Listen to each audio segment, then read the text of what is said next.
මං අම්මට කව shopping යනවා කියලා. ඉතින් මොකටද දෙන්නේ කිව්වේ? ගද්දේවල් කියන්න තියෙනවා. මේ නිමල්ල රස්සාවෙන් අස් කරලා. රස්සාවෙන් අස් කරලා? ඔව්. ඒ මොකටද? ෂෙඩ් එකට උංගා කලාබ අහන්නේ නැහැ කියලා. හරි වැඩක්. නියම පුලන් දෙක පාටම අස් කරන්න. නීතිය මිසත ගන්න මේ පස්සේනේ. ඉතින් කොහොමද නිමල්? නිමල් ගිය ගම තාමත් ආවේ නැහැ කියලා.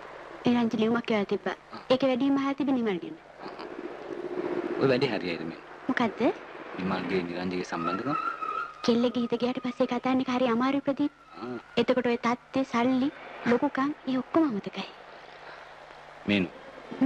ඔයාට තේම. නැත්තම් මම මෙහෙම එනවද? ඉතින් ඒ දුවන්නේ.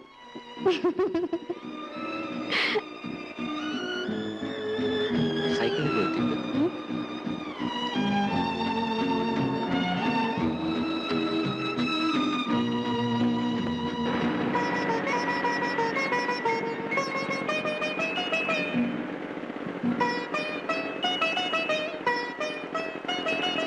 අපේ ජීවිත වෙනස් වෙන කොයි තරම් ඉක්මනටද? මම කවදාවත් බලාපොරොත්තු වෙන්නේ මේ වගේ වෙනස් වෙන්න. අම්මා එක්ක හරි තනියෙන් හරි සාප්පු වෙනකොට මට කවදාවත් මේ වගේ සතුටක් දැනුන්නේ නැහැ. ප්‍රදීප් එක්ක යනකොට මගේ හිතේ දැනෙන පුදුම සතුටක්.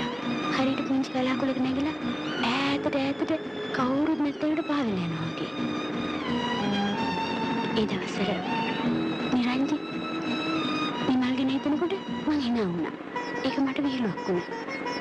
ඒත් මට දැන් දැනෙනවා ආදරය කියන්නේ මොකද්ද? අමුතුම පීතර බාක් තියෙන දෙයක් කියලා. ඇත්තට ඒක සදාකාලික නම් අපි කොච්චර වාසනාවන්තද? මට යත් එක්ක යනකොට කවදාවත් තනිකම දැනුන්නේ.